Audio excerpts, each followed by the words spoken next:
Halo, saya Dr. Rara dari Halo Dokter.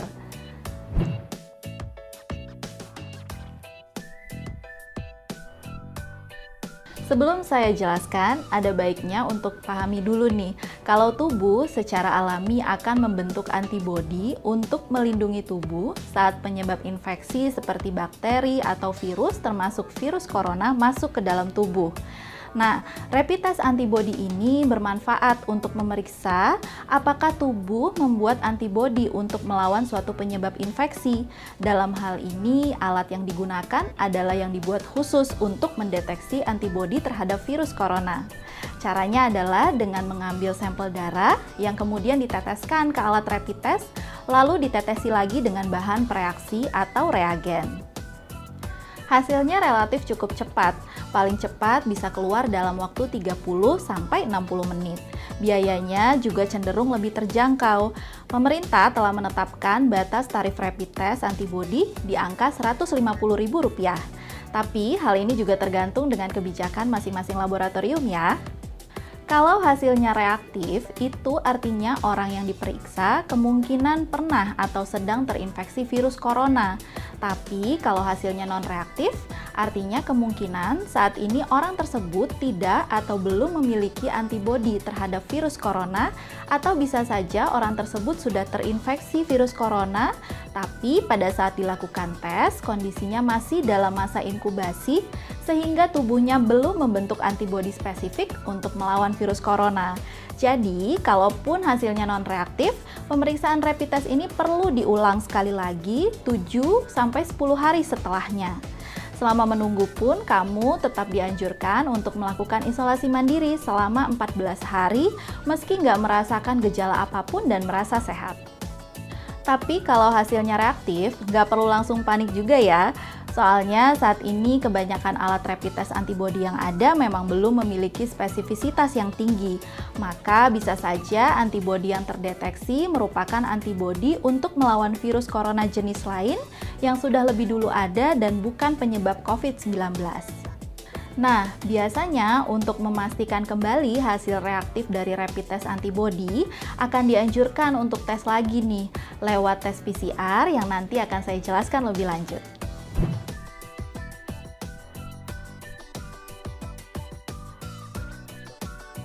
Nah, selain rapid test antibodi, rapid test yang sekarang sedang ramai dibicarakan adalah rapid test antigen atau swab antigen.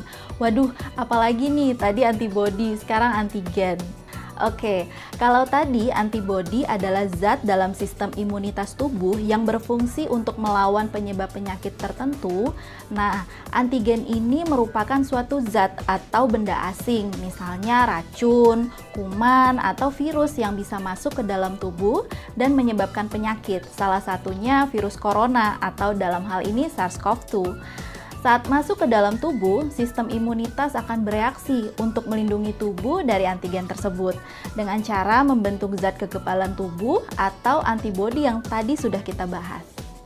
Jadi, untuk mengetahui apakah ada antigen yang masuk ke dalam tubuh, rapid test antigen ini bisa dilakukan. Caranya dengan memasukkan alat kapas usap atau swab yang berbentuk seperti cotton bud panjang ke dalam rongga hidung hingga mencapai nasofaring, yaitu bagian atas tenggorokan yang ada di belakang hidung. Lalu tenaga medis akan memutar atau menggerakkan alat swab beberapa kali selama sekitar 15 detik supaya sampel lendir di nasofaring bisa menempel di kapas lilit pada ujung alat swab. Terus kalau udah, alat swab yang mengandung sampel tersebut akan ditarik secara perlahan, kemudian disimpan agar tidak terkontaminasi dan dibawa ke laboratorium untuk diperiksa. Sama seperti rapid test antibodi, hasil rapid test antigen juga relatif cepat keluar. Paling cepat biasanya bisa 30-60 menit. Biayanya memang sedikit lebih mahal daripada rapid test antibodi. Pemerintah telah menetapkan batas tarifnya di angka Rp250.000. Tapi ya kembali lagi ya, dengan kebijakan masing-masing laboratorium. Supaya hasilnya akurat, pemeriksaan rapid antigen ini sebaiknya dilakukan paling lambat 5 hari setelah muncul gejala COVID-19. Menurut penelitian yang ada saat ini, meski tes ini terbilang cukup akurat, namun akurasinya belum bisa menandingi tes PCR dalam mendiagnosis COVID-19.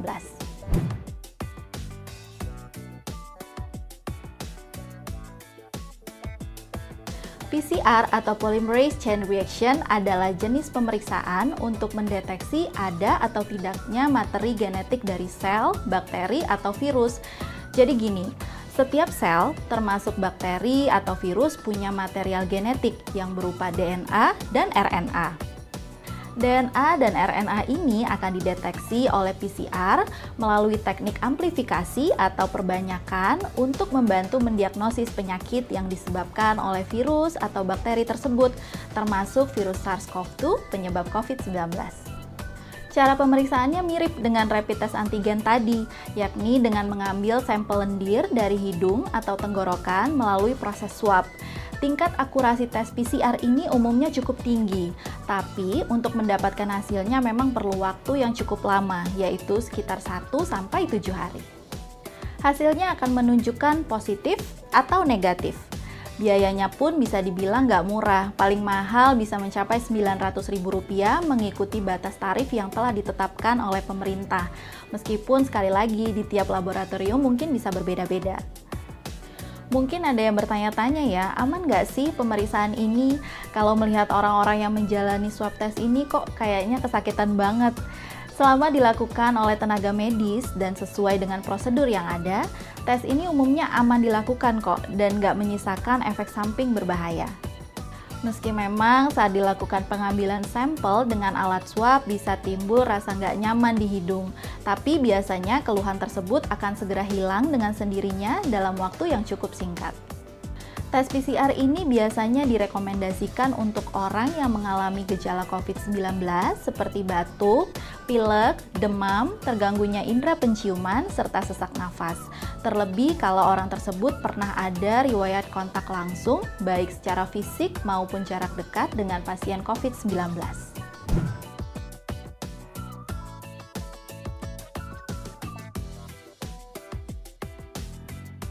Sejauh ini, sampai jangka waktu video ini ditayangkan, di antara 3 jenis pemeriksaan penunjang untuk mendeteksi COVID-19, tes yang dianggap paling akurat adalah tes PCR dengan nilai akurasi mencapai 80-90%. Kalau rapid test antigen, nilai akurasinya sedikit di bawah tes PCR. Sedangkan rapid test antibody memiliki nilai akurasi yang paling rendah.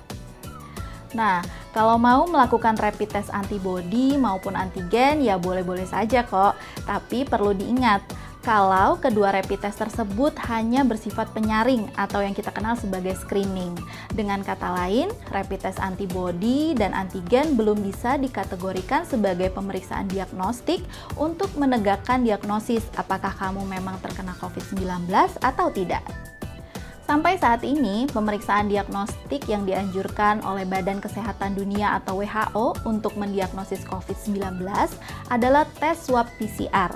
Sebab, pemeriksaan ini langsung mendeteksi pola genetik atau RNA milik virus penyebab COVID-19 yang sudah saya jelaskan sebelumnya.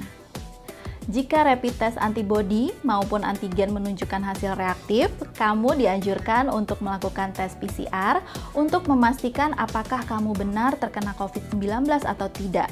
Jadi, kalau ada penonton setia YouTube Halo Dokter yang merasa mengalami gejala COVID-19 atau pernah melakukan kontak dengan pasien COVID-19, sebaiknya segera konsultasikan pada dokter ya untuk melakukan pemeriksaan untuk mendeteksi virus penyebab COVID-19.